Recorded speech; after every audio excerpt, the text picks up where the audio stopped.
बलात्कारी र भ्रष्टाचारी प्रमाणित भएको खण्डमा अन द स्पोट ठोक्ने कानुनको व्यवस्था तत्काल लागू गर्न आह्वान गर्दछु।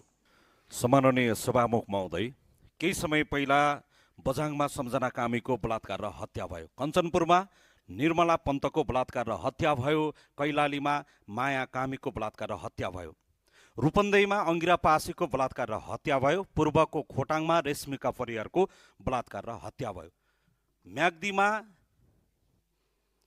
मिना परियारको बलात्कार र हत्या भयो, केही दिन अगाडि मात्रै गरिमा चौधरीको बलात्कार र हत्या भयो।